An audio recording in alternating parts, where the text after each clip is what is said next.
जी, तो एक्सरसाइज 1.1 का जो नेक्स्ट क्वेश्चन नंबर 3 है, उसमें कहा गया कि find values of a b c and d which satisfy the matrix equation. ये हमारे पास मैट्रिक्स की एक इक्वेशन दी गई है।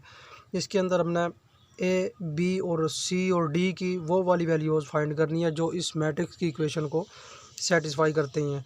मतलब ये है कि हम उन चारों जो अल्फ़ाबेट्स हैं इनकी वैल्यूज़ निकालेंगे और इस इक्वेशन के अंदर पुट करेंगे तो इक्वेशन सेटिस्फाई हो जाएगी। मतलब दोनों इक्वेशंस एक दूसरे के इक्वल आएंगी। खैर हमने सिर्फ जो है वो ए बी सी और डी की वैल्यूज़ चेक करनी है, लेकिन मैं आपको दिखा दूंगा कि किस तरह से हम इनकी वैल्यूज़ इनके अंदर पुट करें तो दोनों मैट्रिसेस का जो ऑर्डर है वो एक दूसरे के इक्वल आता है और इनके कोरेस्पोंडिंग एलिमेंट्स भी एक दूसरे के इक्वल हो जाते हैं। हमने पढ़ा था कि अगर दो मैट्रिसेस इक्वल हों तो उनका ऑर्डर भी इक्वल होता है और उनके कोरेस्पोंडिंग एलिमेंट्स भी एक दूसरे के इक्वल होते हैं। तो लिहाजा उसने क्योंकि दिया हुआ है कि दो ये मैट्रिसेस एक दूसरे के इक्वल हैं, तो लिहाजा हम लिख सकते हैं कि जो मैट्रिक्स का पहला एलिमेंट है मतलब ए प्लस सी वो इक्वल है उसके पहले एलिमेंट के जो कि 0 है। इसको हम इक्वेशन नंबर 1 का नाम दे देंगे। इसी तरह से मैं साइड पे इक्वेशन 2 भी लिखता हूँ। यहाँ पे दूसरा जो एलिमेंट है वो दूसरे मैट्रिक्स के दूसरे एलिमेंट के इक्वल होगा। जिस तरह से a प्लस 2b जो है वो इक्वल होगा -7 के।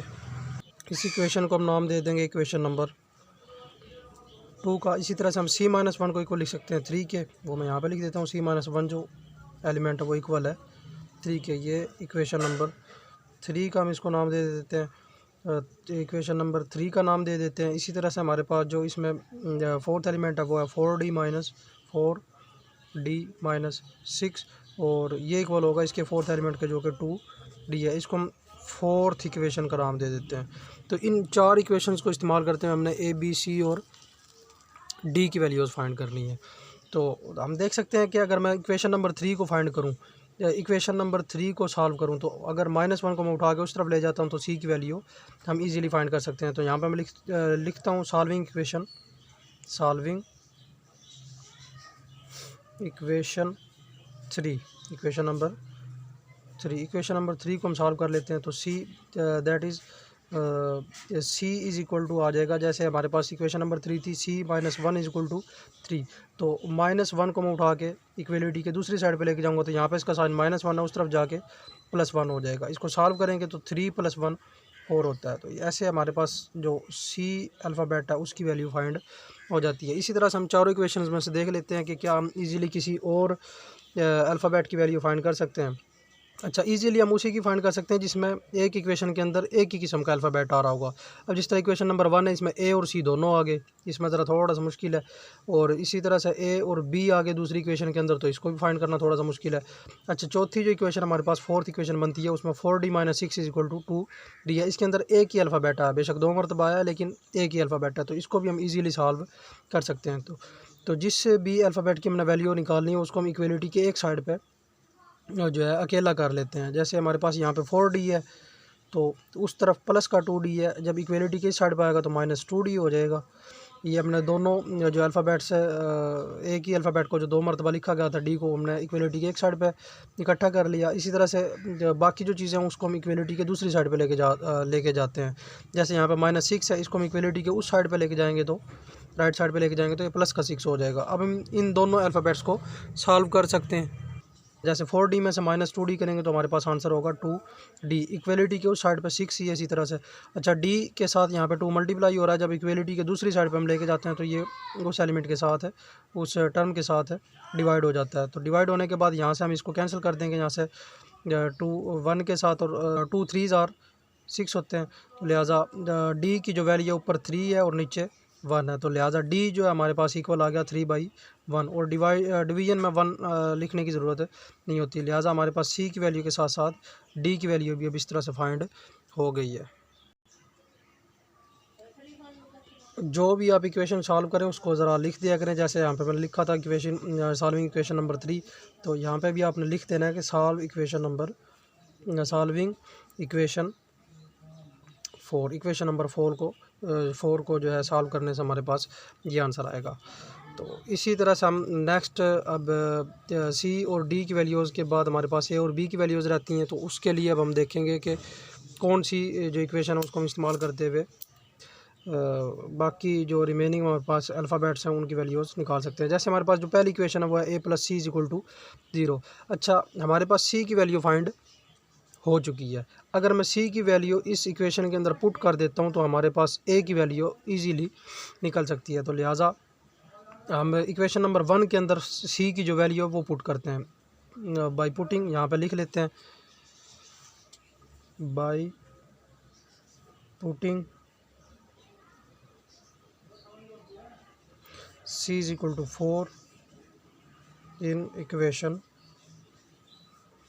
1 के अंदर जो c=4 वैल्यू यहाँ पे हम करते हैं कि जो हमारे पास इक्वेशन नंबर 1 है उसमें हम c की वैल्यू पुट करेंगे और हमारे पास a की वैल्यू इजीली जो है वो निकल आएगी। जैसे हमारे पास a+c था तो a+c की जगह पर उसकी वैल्यू रखेंगे 4 इक्वल के दूसरी साइड पे जो हमारे पास इक्वेशन 1 के अंदर था वो 0 था, तो लिहाजा हम यहाँ पे भी लिखेंगे =0। अच्छा, यहाँ से हम a जो अल्फ़ाबेट है इसको अकेला कर सकते हैं। a को इसी तरफ रखेंगे और 4 को उठा के इक्वलिटी की दूसरी साइड पे ले जाएंगे। यहाँ पे प्लस का 4 है, उस साइड पे जाके माइनस का 4 हो जाएगा। लिहाजा a की जो वैल्यू है वो भी हमारे पास निकल आई -4। इसी तरह से हम इक्वेशन नंबर जो 2 है उसको सॉल्व करते हुए वैल्यू निकाल सकते हैं, जो रिमेनिंग जो अल्फ़ाबेट है b उसकी भी।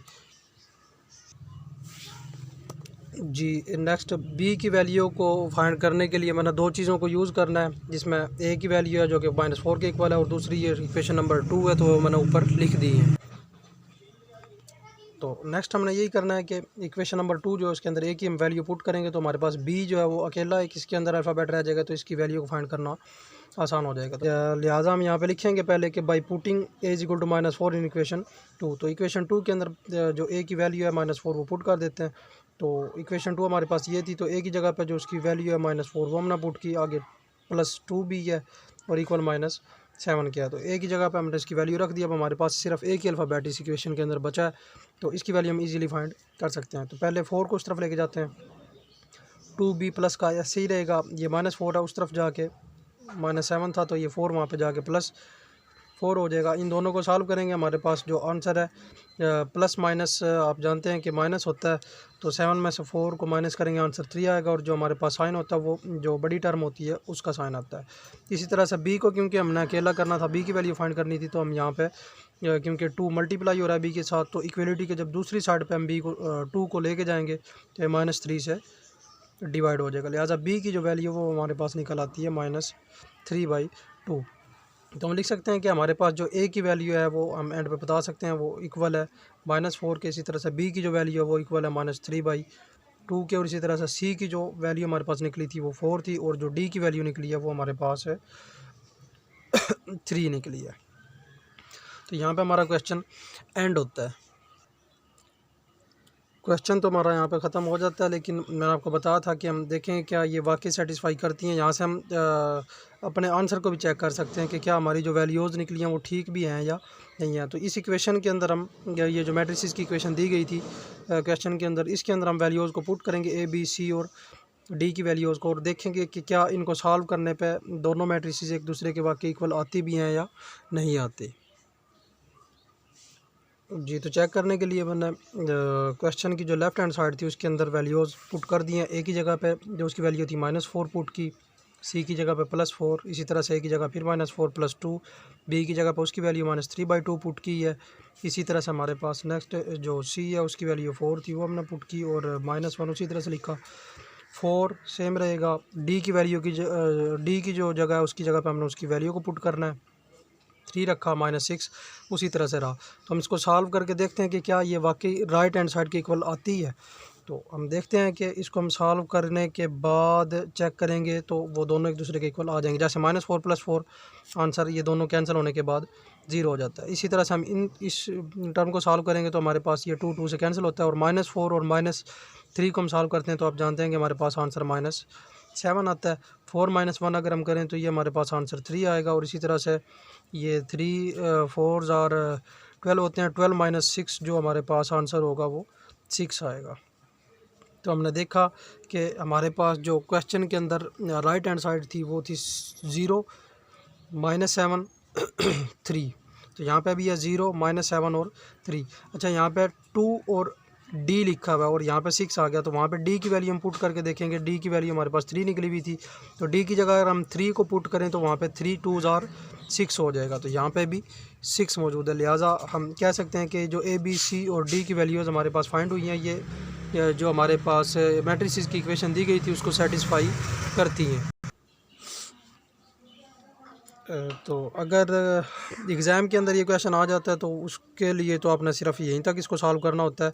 ये मैंने आपको वैसे बताया कि अगर आप चेक करना चाहें हमारी जो वैल्यूज़ हैं वो ठीक निकली हैं या नहीं निकली, तो आपको पता होना चाहिए कि हम इस तरह से इनकी वैल्यूज़ को पुट करके जो गिवन क्वेश्चन है उसकी इक्वेशन को देख सकते हैं कि वो सेटिस्फाई इन वैल्यूज़ के साथ होती है या नहीं। जी तो डियर स्टूडेंट्स, हमारा जो एक्सरसाइज 1.1 का जो लेक्चर वो बिल्कुल कंप्लीट होता है। इसका हमने आखिरी क्वेश्चन भी कर लिया।